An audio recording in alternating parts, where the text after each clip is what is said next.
I'm Trae from Mouth for War, and you're listening to the FANTASM Podcast. Phantasm. Maximum terror.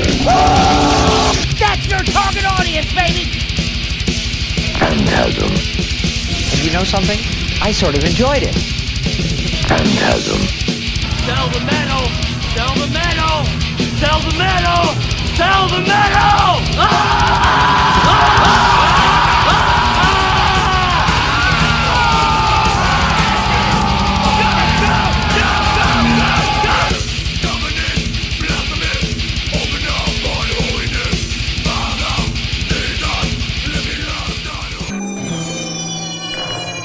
Phantasm. Hey, this is Dr. Vincent West, Medical Doctor, FANTASM Podcast, and we've got Trae today, and he is the vocalist for a really cool band that I am new to, but I'm happy as hell to promote, Mouth for War, and their record Bleed Yourself. And Trae, thank you for doing this. Yeah, thanks for having me. Appreciate you doing this. So just to kind of jump right in, when did you guys start the writing process for Bleed Yourself? If I had to estimate, I'd say a year and a half, maybe two. There was a pretty long gap between our first LP and this one. I think initially when we started writing, it wasn't really known what was happening next. We hadn't really met with Monarch or anything yet. Right. We're starting to write some stuff for fun, and the first few songs ended up being some of my favorite songs on the new record still. But at the time, we were thinking about trying to do some type of concept EP, like a short to the point, but it built into this, and really stoked to get the rest of it out. Awesome. And then as far as mixing and production and all that stuff, is it different than the first release? Yes, actually, this is the first one that we didn't do on our own, which was, it was like kind of scary at first because we've always had this vision of what we were trying to do, and we've had tried a few things that didn't work out for us with some other producers. But yeah, we went to our friend Pete Grossman at Bricktop this time, and it came out exactly how I wanted it to come out for sure. He knocked it out of the park with that, and we had a lot of fun hanging out in Chicago for a week with him. Excellent. Yeah, it's killer. So let's jump into this record if you want. We'll just kind of burn through it here. You tell me a little bit about each song. The opening track, Roses in Place of Your Ashes. Let's talk about that one. Yeah, that was one of the earlier tracks we wrote. It was one of those things that came together really easily and naturally and felt like what we were trying to do as the next step. And when it came as a demo initially and I sent it to the group, everybody was immediately, that's the first song. That's definitely the first song on the record. So the fact that even after bringing together a whole 13 songs, it still stayed not necessarily all of our favorite, but just felt like the perfect opening to our second piece of art, you know? Sure. I really love how that one came out. I think it's got a little bit of everything that Mouth for War does, and then a couple elements of stuff that we've never done before. So I think it's a great way to open it up. Yeah, absolutely. Kicks ass. It's great. Let's see. The second track, The Plight of Those You Left Behind. Yeah, that's a very different one for us. Like right off the bat, that kicks in with one big influence we tried to bring in on this record was Meshuggah, and that was the one for sure. I think it's obvious as soon as you hear it that it has the Meshuggah influence. Sure. So we kind of wrote on that after writing the intro to that song. We wrote on that metal vibe and tried to keep it like metal and really dark. I think that one came together in a very unique and like big sounding way that we don't usually hit a lot. And then we have our friend Blaze that sings for a band called No Cure, comes in about halfway through the song, and that just really tied it together for me. I love Blaze's voice, and it hit that spot perfectly. So we wanted that one to really, after track one fades out, you know, that one just smacks in, and that was the goal. So we kept that right at second. That's great. Your friend did a great job with the extra stuff there, too. It's awesome. Let's see. Track 3, Captivated. Captivated. Yeah, that one just came out today on YouTube. I wrote that song about, this is a definitely weird one for me because I've never wrote about a subject like this or tried to keep on the same track like this, but the whole record is for my sister, which passed away in 2020. I'm sorry. And this song specifically is, I actually ate some mushrooms and I was hanging out with my cat, and I felt like for the first time that I was almost visited by my sister's presence in a weird way that was extremely calming, and that is like a feeling that I'll never forget because I've not felt it since. So that had a very strange vibe to the instrumentals, and it fit perfectly to talk about that experience that I had.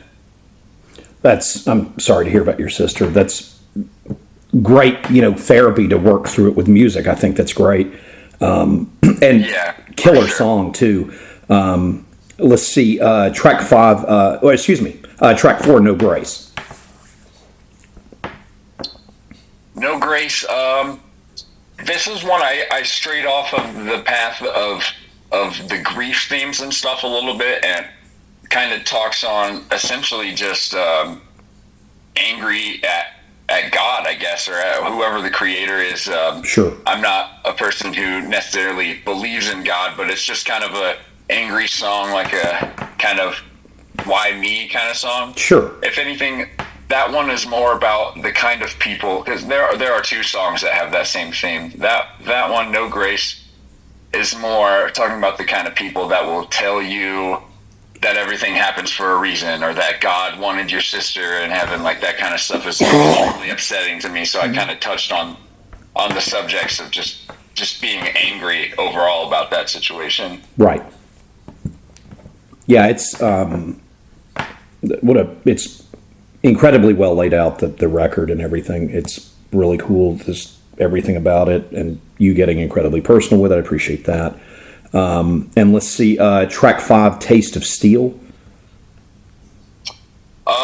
Taste of Steel is kind of like a metaphorical song, which is another one that I purposely tried to take tried to go for a new take on how I wrote to this one and tried to keep it in a storyline, essentially. This song is just essentially a hypothetical situation of killing somebody from a different point of view, I guess, not realizing that you have it in your heart to actually kill somebody, and that's Sure. essentially what the whole song is about. Very cool, great track. Actually, I forgot that one. That one has our friend Colton from Sledge up in too. That Sledge cool. is a very cool band. Nice.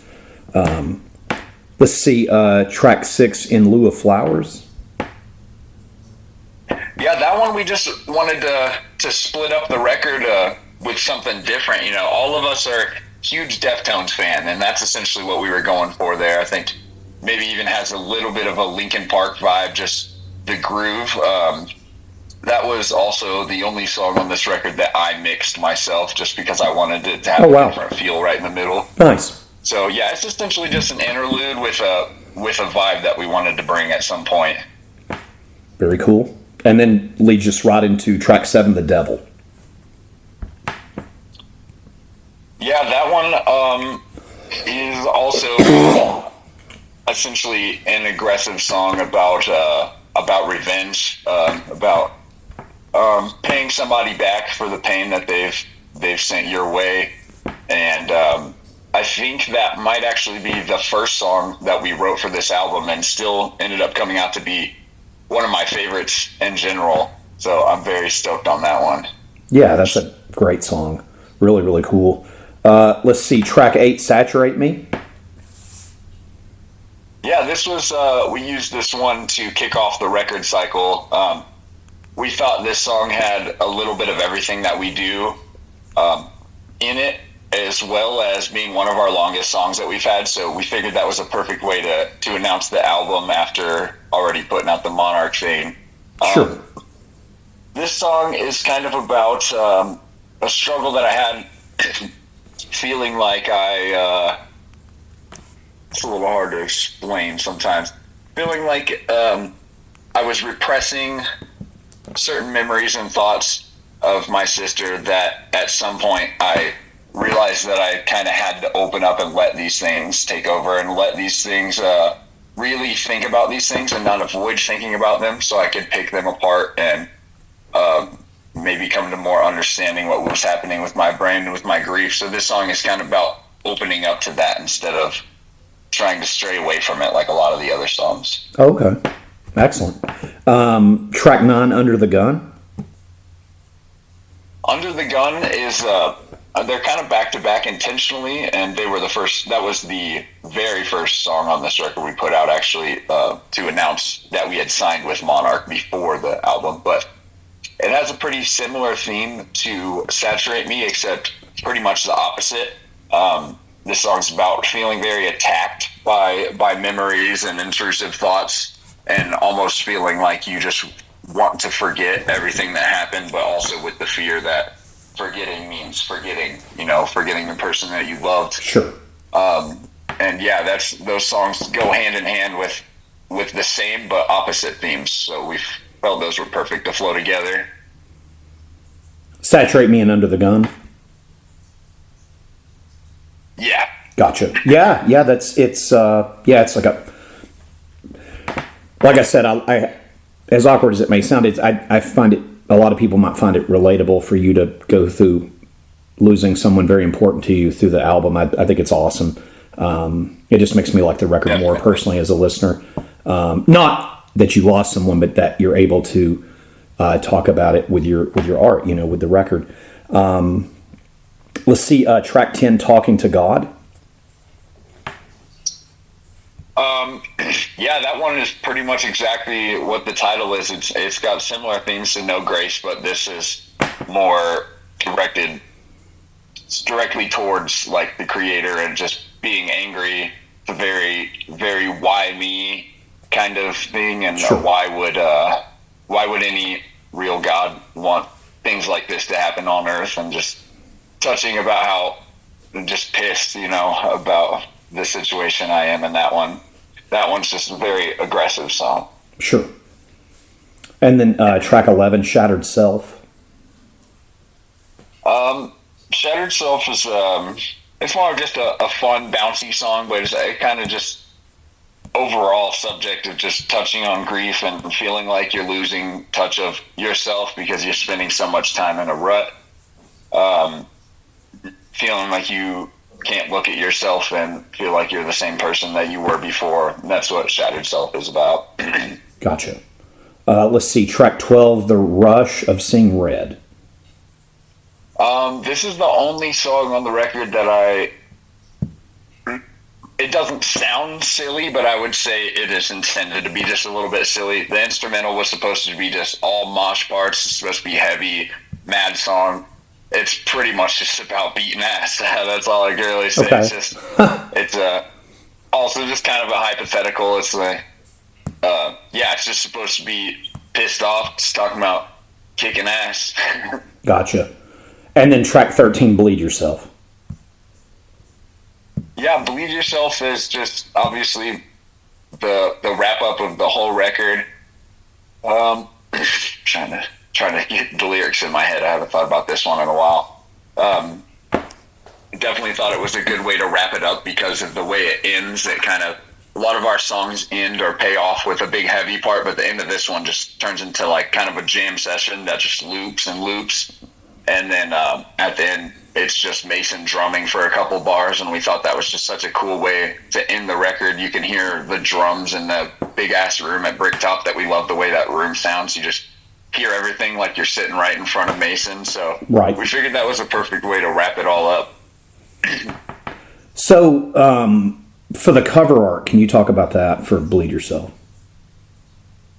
Yeah, we the one that came out to be picked was definitely not an idea that we had per se. We had sent out to a few artist friends that we'd used a kind of, not sketch, but just a rough idea of what we wanted, or these like thoughts that we had that could be incorporated into a piece of art, and didn't end up really coming out like we imagined it. So we hired our friend Ringo that does a lot of our like t-shirt artwork and stuff, and just gave him some visual elements, some colors and stuff, and he sent that back, and it was pretty much like something we couldn't have thought of, but it was absolutely perfect. The sunflowers were a symbol for my sister that we use a lot, and I didn't even ask him to do that. It was perfect. The stained glass and the church kind of style touches on a lot of how the songs, like stuff the songs talks about, and yeah, he just knocked it out of the park with that one. That was all Ringo's brain there. Yeah, it's fabulous. And then as far as the like the track order, did you guys all just sit down and figure out, hey, this is going to go here, this is going to go there, or was it just, did you do all that by yourself, or as far as like the track order? Yeah, that was definitely kind of a band effort, and I think as, you know, I'm sending out demos and we're like pulling these songs together, everybody's kind of formulating an idea of how they could flow in their head. Sure. But yeah, there's definitely no order as to like even how I wrote them. They're very mixed up, which, yeah, we had to sit down and really think about those. How would this fade into the next one? And we really like to use like cinematic sounds and weird samples, and we wanted to split it up in a cool way with that, figuring out which sample ideas we had that worked with the lyrical content of the songs, and it came out very naturally. I don't think it was really hard to decide what went where. I think the main thing was we all love each song so much, it was hard to figure out which ones would be later in the album, but it definitely came together easily. Excellent. And then was it hard picking like single tracks and video tracks and all that for you? Surprisingly, no. I think pretty much immediately everybody had an idea of what they wanted to do, and the few that we had, Under the Gun, Saturate Me, and Captivated, I think were on everyone's list, so it kind of came out pretty easily. We knew from the start that Under the Gun would be number one, just because it just happens to be the heaviest song that we've written in general, and we just wanted to come out the gates with that. But sure. Yeah, I think the decisions for that came pretty naturally. And then what about you've got your hometown show? Talk about that coming up in November. Yeah, November 25th at the Black Sheep. It's honestly, in our opinion, one of the best venues in the country after playing all over the place. So we used to play here a lot. We've actually put off playing here in town in Colorado Springs for about a year and a half in preparation just for this show, because we knew this would happen at some point. So yeah, this feels like a big deal to us and all of our friends, because we've just been waiting for this very moment, and we're very, very excited to hit this stage again, play in front of all of our friends, and finally play all these songs that we've just been jamming and getting comfortable with. Excellent. So as far as like doing tours and stuff, have you guys done a lot of the like European festival stuff? Have y'all messed with any of that yet, or? No, we have not made our way out of the U.S. yet, but we're definitely hoping to next year. Yeah, it seems like a lot of people like to do a lot of festival stuff. I could only imagine what that's like. It'd be fun to visit other countries and play festivals and all that fun stuff. Plus, you get to see a lot of crazy bands. Yeah, for sure. Excellent. Well, man, this record is fantastic. And kids, pick it up. Bleed Yourself from this amazing band, Battle for War. They're awesome. Trae, as far as like touring in the past, besides there, obviously you mentioned the venue there in Colorado Springs. Did you have a venue you liked playing at when you guys were out on the road somewhere? Like another one that you're like, oh, this is pretty cool. Oh yeah, man, that's a hard one. We've been pretty much all over the country so far. I would say, unfortunately, it closed down right after we played there, but I think it was called Holy Diver in Sacramento, California. Oh, cool. I think that was one of the coolest spots I've played. Nice. I've never got to go to that venue. That sounds awesome. But yeah, man, I wish you the best with this record. It's killer. All 13 tracks. And thanks for sharing about the record. And I wish you guys all the best. So I appreciate you having me. Yeah, man, thank you for doing this. Thank you so much. Yeah, thanks for coming on, and see you guys out there on the road. And yeah, man, I wish you all the best with this. I appreciate you taking the time to do this today. Dude, anytime. Thanks for having me. Phantasm. And you know something? I sort of enjoyed it.